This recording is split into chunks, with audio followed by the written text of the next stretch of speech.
Hi there, welcome to another remote control car video. Today I'm going to be showing you and talking through the remote control that I use for my models. I've had some comments from people who watch my videos.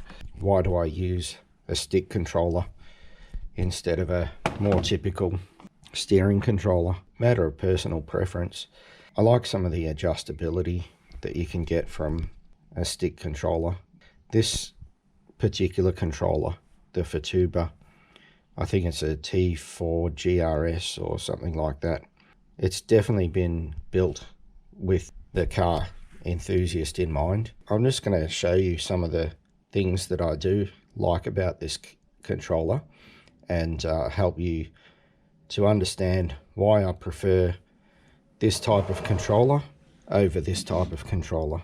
First of all, one of the things I like is using the thumbs to control my model. On the throttle, a lot of good controllers will have a little switch just to the side here. And what that does is it allows you to switch between 50% forward and 50% reverse, or 70-30 split. I really like this particular feature.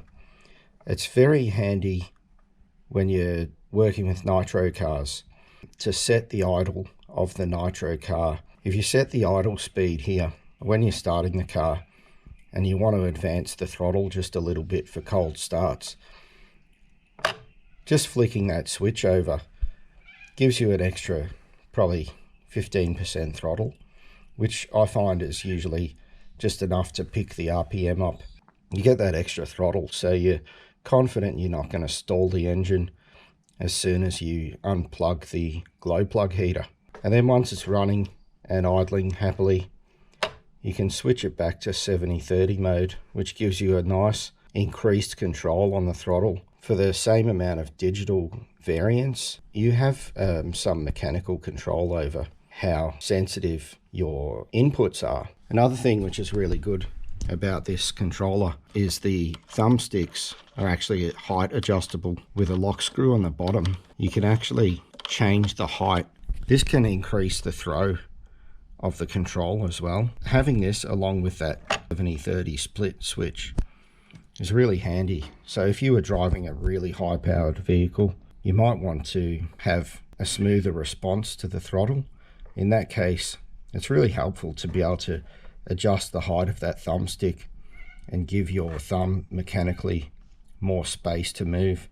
It just makes your inputs so much more controllable. This controller's 4 channels and it's telemetry enabled. If you look at the receivers I'm using, you can see there that I've got 1, 2, 3 and 4 channels plus a serial bus. So the serial bus enables you to connect sensors to the receiver, and the receiver will actually transmit data back to the handpiece. If you're wanting to monitor things like temperature, RPM, there's a sensor that can be purchased for some of that stuff. The switch over here has 2 positions, off the grid type of menu. This one works and allows you to a lot of tuning and adjusting without having to turn the transmitter on, which I guess saves battery power in the end. This is where you can electronically control the sensitivity of your thumbsticks. You can change the curve of the response so that you get less curve right in the center of the stick and then more reaction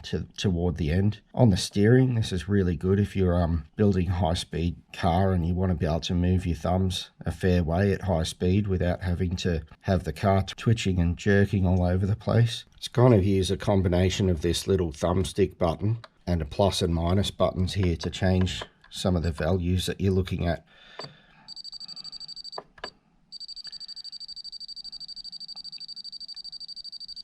One feature I really like with this is the ABS feature. So this actually pulses the brakes on and off on a duty cycle to stop the car from skidding. This is fantastic for nitro powered cars with disc brakes, and it can really help you to reduce your stopping distances. I'm not going to go through all of these controls, but just know that almost anything you'd like to be able to adjust can be adjusted within this menu. Lastly, what I like about this controller is I can store multiple cars in this controller and have them set different ways. And you can select between different models just by clicking the plus and minus buttons. So this controller will take up to 40 cars, and you can individually name each car. It's really easy to copy over. You can actually set up a new model with a power restriction settings in there, or a maximum throttle setting that's been wound back, so that instead of crashing at 100 k's an hour, your friends and kids will only crash it at 50 k's an hour. If you give one of these to your friends or your kids, they are going to crash it.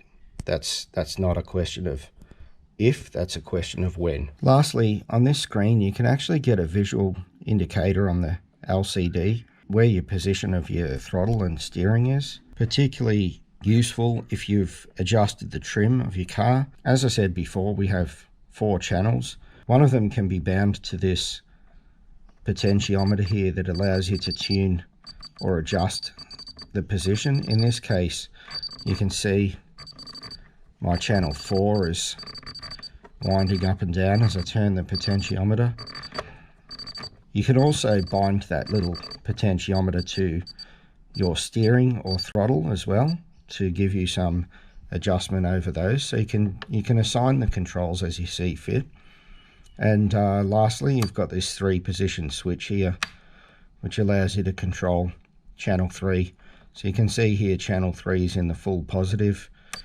Now it's in neutral, and now it's in the full negative. If you're running things like additional lighting systems that you want to turn on and off at night, etc., then that's a great thing to have. Alright, so that's a little bit about my remote controller. I'm sure you can get similar remote controls with similar adjustments in a good quality steering wheel type controller, but this is the way I prefer to operate my cars. Anyway, I hope you enjoyed this video. Thanks for watching. Until next time, see you later.